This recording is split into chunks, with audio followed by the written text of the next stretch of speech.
Hey guys, and welcome to another brand new video. In this video, we actually have quite a bit of brand new news to go and cover for all of you guys out there. We actually have some of the first official reviews when it comes to the brand new upcoming PlayStation 5 game Ghostwire Tokyo, which are actually, funny enough, not looking as good. We have a little bit more updates for the PlayStation VR2, which I'm super hyped up for that one, and as well, one of probably the most anticipated video games, I almost want to say of all time. It's getting pretty high up there. Obviously, you know, kind of depends in the comments. You guys may find it out their game a little bit more important or whatever it is. I know how you guys are in the YouTube comments, and this actually has been announced earlier on today. So we have a lot of stuff to go cover, a lot of intriguing news as well, so let's go and dive on into it. So make sure you guys are subscribed with the notifications on as well for the brand new PlayStation 5 giveaway. Amazon links down below for the PS5 Digital Console controller. Twitter and Twitch room as well, linked down below. Sign up for that Weeble, sign up for that Coinbase, sign up for that nice little Twitter giveaway down below in the Twitch stream and all that usual good stuff. Amazon links, blah, blah, blah, blah, blah. And let's go dive in the video. So first and foremost, we actually have a really nifty thread over here when it comes to the actual Reddit, where it goes and showcases up pretty much all the overall general reviews of Ghostwire Tokyo. So this is kind of somewhat on the sadder side for me, and I'm going to chime on in. I myself have not had a chance to go check it on out, although when it comes to pre-orders, when it comes to the game, when it comes to excitement levels and all of that, sadly, it doesn't seem like it's really looking that good. So major big shout out over here to the Mr. Chief.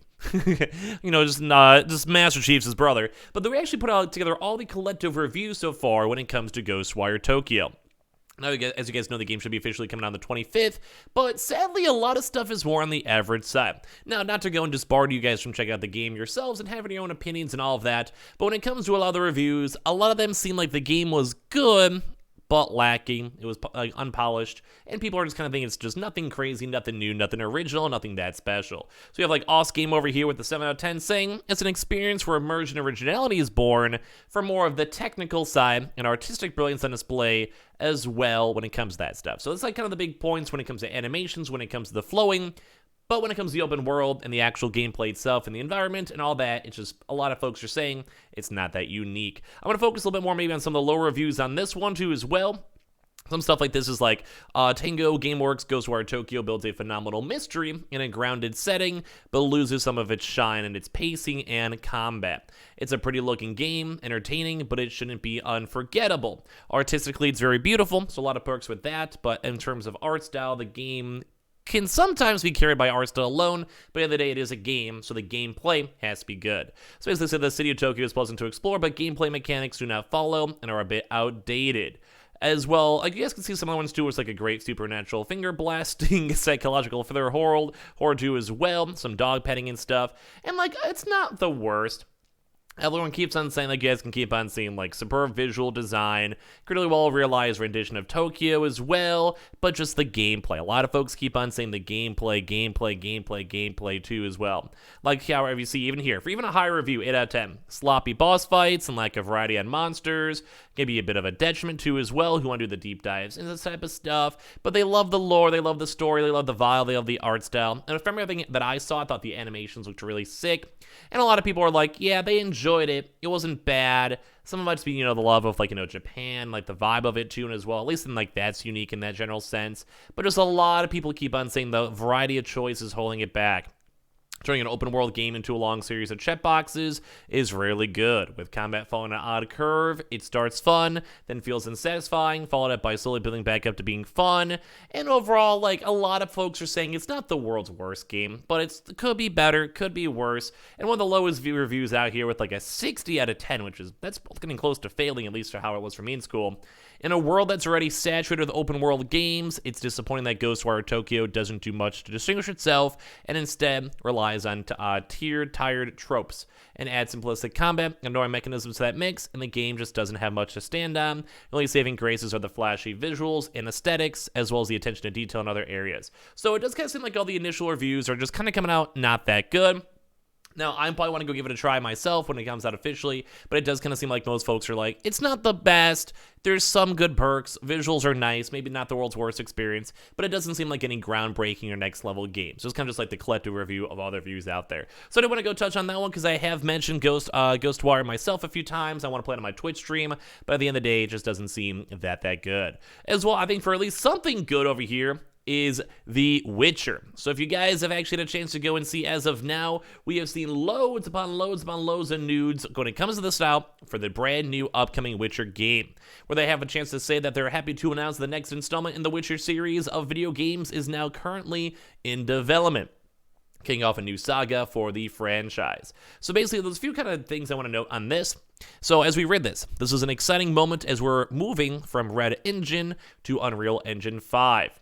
Now, I first and foremost want to say I believe Cyberpunk was also on Red Engine 2 as well. I could be wrong, but in all honesty, I thought that engine looked amazing. It had very nice, good qualities, and I mean, while I do enjoy Unreal, I think most people enjoy Unreal in general, it does make me kind of sad because I feel like Cyberpunk and even The Witcher held up very, very well, and it had this own unique art style, which is very nice to see. Although, when it comes to these developers, when it comes to RPGs, maybe Unreal might be the better idea, mainly because it's more stable. Maybe it's going to be easier to port over to PC and other consoles. And as you guys know, a lot of the really big issues with Cyberpunk was more so on the previous generation, think like PS4 and Xbox, rather than more so on the PS5 or PC.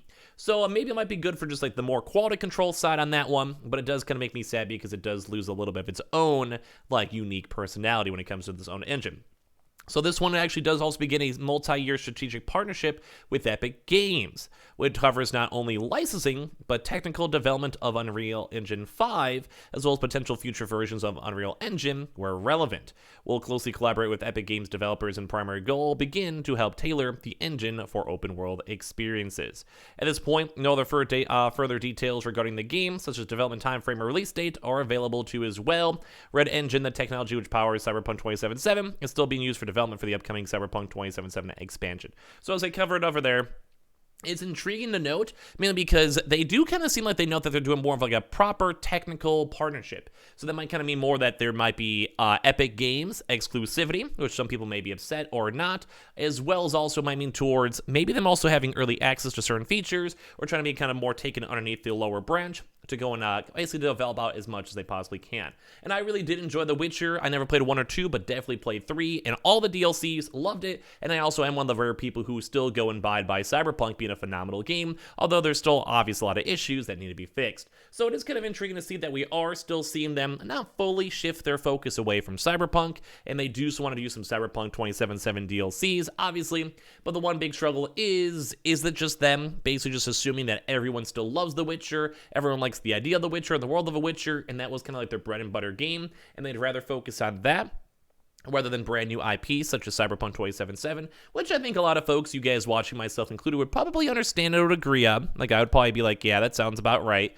Mainly because if you know you can make money, you know people are going to enjoy the game, you know you have a good baseline story with the books and the, even the Netflix shows, etc. I think a lot of folks would probably agree that that's probably the better and smarter business decision. So at least at the end of the day, this is actually really cool news because I love The Witcher, love the series, and I can't wait to hear more. And at least we do have some big gaming news coming out. And now, last but not least, to kind of wind down the video, we actually have some brand new PSVR2 news coming out too as well. Although not the biggest news, we are seeing some PSVR2 presentations that are now going to be scheduled over here for GDC.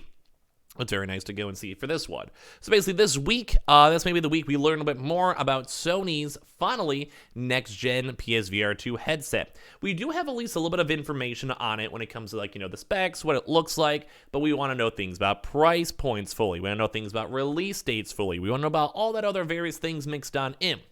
And I'm just waiting for it. So we've seen a little bit of hardware, we've seen some controllers, and as well, like a little baby bit of that New Horizon gameplay, as well as also specific like software lineups, as well very much remain uncovered too, and just like everything else. Like, we want to see if there's been more games, more developers being worked on it, more teasers, more like, I guess, the internal actual usage of the VR, so you can see how good the graphics are, how good the processing is, how good it is with the PS5, etc. And I think that's probably one of the more important things, because we want to see what the games look like. We want to see if it runs good. We want to see how fluid it is. We want to see the frame rate and kind of go from there. So we actually do have a brand new now March 24th event, which is basically building next-gen games for PS5 VR2 and Unity. And while this will be more so targeted at the developer side, you guys will probably see YouTube videos and other press releases and tweets and all that type of stuff more focused on VR. So I'm kind of hyped up for this.